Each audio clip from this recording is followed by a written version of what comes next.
ምንድነው? ይሄ ነው መኖር? እስኪ አንተ ጥያቄ ልጠይቃችሁ። ኖረን ኖረን ኖረን ኖረን ምን እንሆናለን? እስኪ ጮክ በሉልኝ። ምን እንሆናለን? ስለዚህ መኖር ማለት አሁን ይሄን ትርጉም ከተስማማችሁ ትነግሩኛላችሁ።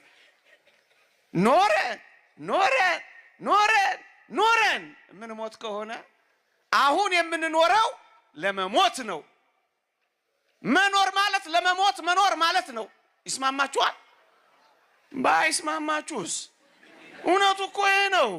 እናንተን ዲፕሎማት ሆኜ ላናግር ብዬ ነው እንጂ እውነቱ ይሄ ነው። አሁን የምንኖረው መጨረሻው ምን ለመሆን ነው? በቃ ማግባትስ በዚህ ውስጥ ያለ ፓኬጅ ነው። በዚህ ውስጥ ነው ያለው መውለድ፣ በዚህ ውስጥ ነው። በዋናነት ግን አሁን የምንኖረው ምን ለመሆን ነው? መኖር ማለት ለመሞት መዘጋጀት ማለት ነው። ምንም ሁን ምን መኖር ማለት ለመሞት መዘጋጀት ነው።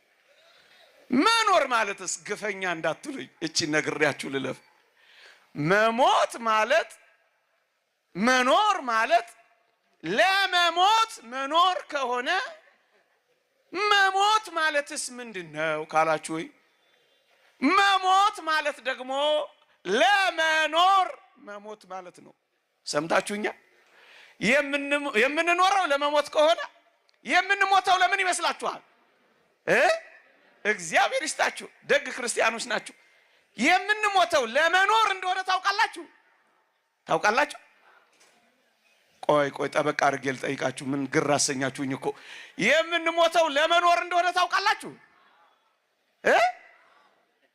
አዎ። እሺ፣ ዛሬ ብትሞቱ ይሻላችኋል ወይስ ዛሬ የአሜሪካ ቪዛ ባስመጣላችሁ? ምን ነው ፈገግ አላችሁ? እቺ ነገር አላት እንዴ? ነገር አላት መሰለኝ።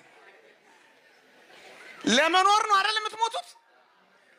ቪዛ ላስመጣላችሁ ወይስ ዛሬ ብትሞቱ ይሻላችኋል?